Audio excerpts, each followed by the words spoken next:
Pierre-Emmanuel Duban, bonjour. Bonjour. Merci d'avoir accepté notre invitation. La Grèce a le vent en poupe. Est-ce que Aegean en a profité sur cet été 2024 qui se termine? Alors, on a récemment publié les chiffres sur le premier semestre 2024 et on a connu effectivement une grosse croissance sur les 6 premiers mois de l'année sur le marché français, puisqu'on est à plus 27% de passagers français qui ont utilisé la ligne de la France vers la Grèce. Donc je pense qu'on peut dire effectivement que c'est un beau succès encore une fois sur 2024, sachant que 2023 a été une excellente année. On n'a pas encore les résultats définitifs sur juillet-août. On sait déjà que juillet et août ont été beaucoup plus calmes, n'ont pas connu cette croissance de 27% comme je l'expliquais juste auparavant, mais on va faire un bon été. Sur le marché France, plus spécifiquement, comment s'est passé l'été au départ de Paris et au départ des aéroports de province? Alors, on vole au départ de Paris-Charles de Gaulle et de 9 aéroports français.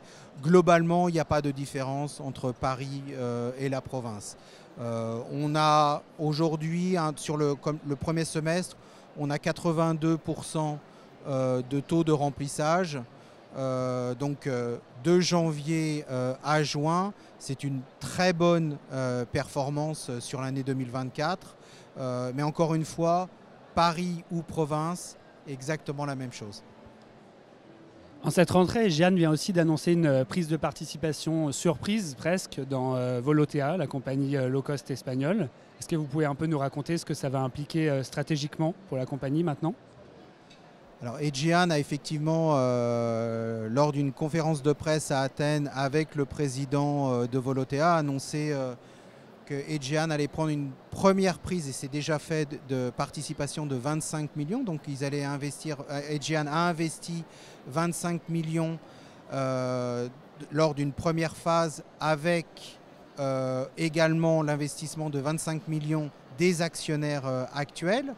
Il y aura une possibilité, selon différents critères, d'un deuxième investissement de 25 millions lors du deuxième trimestre 2025.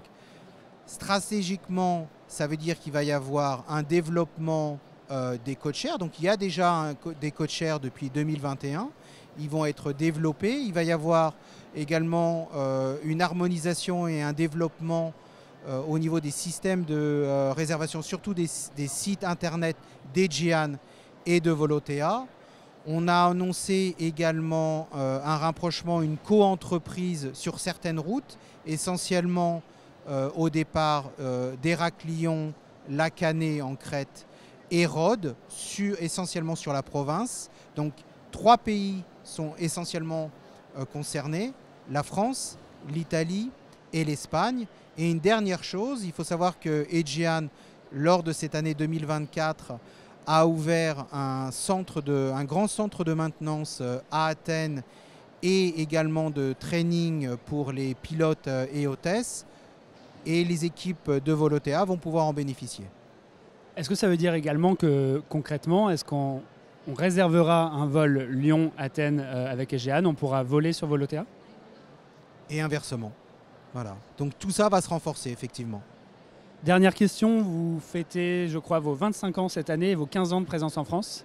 Est-ce qu'il y a des choses spéciales à noter pour l'année à venir, des événements à prévoir? Alors les Grecs, dans ces cas-là, chantent Chronia Pola, ça veut dire bon anniversaire en grec. Et effectivement, Aegean est né il y a 25 ans, en mai 1999, avec 2 appareils. On en est aujourd'hui à 83.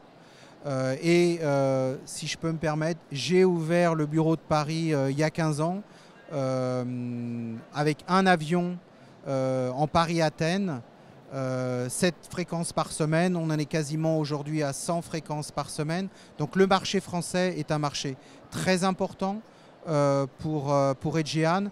En termes de passagers, de trafic, c'est la 5e nationalité qui vole à bord des avions Aegean. Donc oui, effectivement, on va continuer à se développer sur le marché français. Bien, tant mieux, bon anniversaire et merci beaucoup Pierre-Emmanuel. Merci beaucoup à vous.